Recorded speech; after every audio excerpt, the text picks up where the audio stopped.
Hi, this is Sean, and in today's video, 4 things that I wish I knew earlier on in my own playing. Despite the university and, the books everybody buys, I didn't learn that much from, to be honest. I hardly learned anything from the books. There are 4 things that I kind of learned in the end that I wish I knew earlier on, and here they are. Number 1, there's more to life than this voicing that people keep showing you.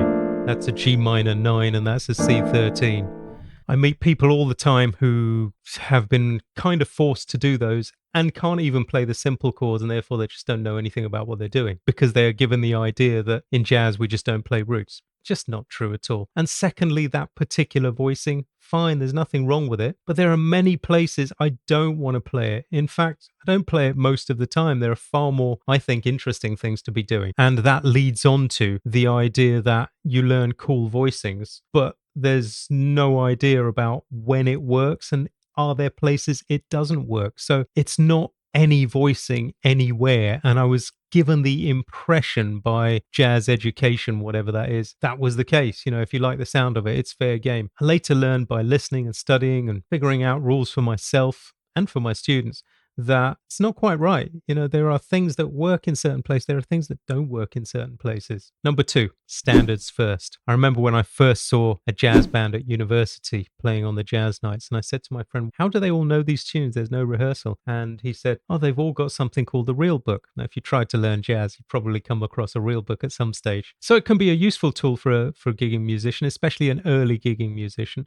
And there are certain jam sessions that are basically real book based, especially early on. Nothing wrong with that. However, you may well be dealing with a tune on page 1 from 1920 and on page 2 from 1985, to get authenticity. What I do is show people how to sound authentic on the jazz standards. I think it's really useful to actually begin with the jazz standards, learn about how the chord progressions work in there properly, and learn about the original chord changes rather than just the chord changes that end up in a book, by which time it's already so derivative that the original functions of the language that are common to every tune get so disguised that it becomes almost impossible to learn those functions from those sorts of books alone. So what I do now when I want to learn a tune is I'll listen to other people playing it.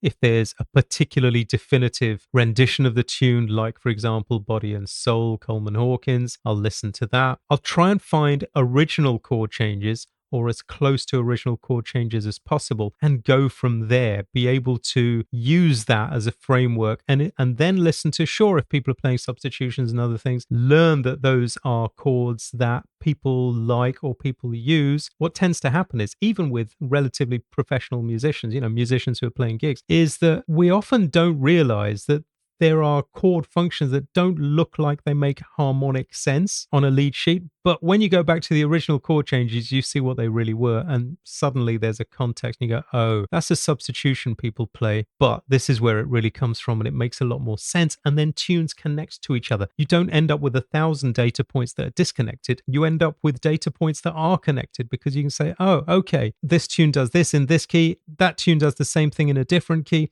rather than just random chords. And you end up thinking chord, rather than progression, function, key change, tonal shift. These are bigger things when you zoom out, which is something I had to do when I was accompanying Barry Harris singers classes, because a standard would be given to you. Occasionally there weren't even any chord changes to look at, but normally there were. You would be expected within a short amount of time to play that in 8 keys for different singers, sometimes more keys. And I soon learned I've got to have strategies to figure out what's happening here linguistically and follow that, rather than try and measure from, oh, okay, well, that's this in C, so measure up 4, and that's you're not just going to get anywhere that way. If you're enjoying this, please give this video a like, hit the subscribe button, the notification bell so you know when I upload new videos. And if you've got something good to say, leave us a positive comment too. It all helps to tell YouTube it's a good video and they should show it to other people. And if you want to level up your playing, come and see me on JazzSkills. More about that later. For now, let's get back to the video. The next thing I wish I would have known sooner, as Barry Harris said, is music is movement. So you may get F major written on a lead sheet. 1, 2, 3, 4, 1, 2, 3, 4. Doesn't mean you just sit there doing that. There's movement involved. 1, 2, 3, and 4, and right? So there's this entire concept of that's an F major, but all this movement exists on F major before a chord change. And there's movement here. and on the C7 on a typical progression. Once you start to hear music in terms of movement, as classical music has, it's full of movement, then your music just takes a completely different direction, more of a horizontal rather than a vertical direction.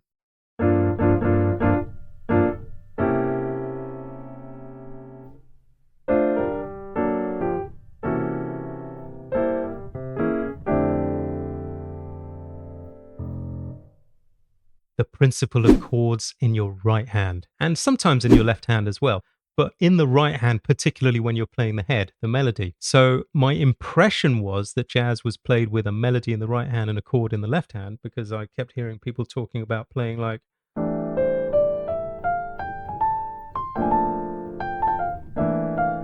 But actually, there's so much more to be had with movement and a chord in the right hand.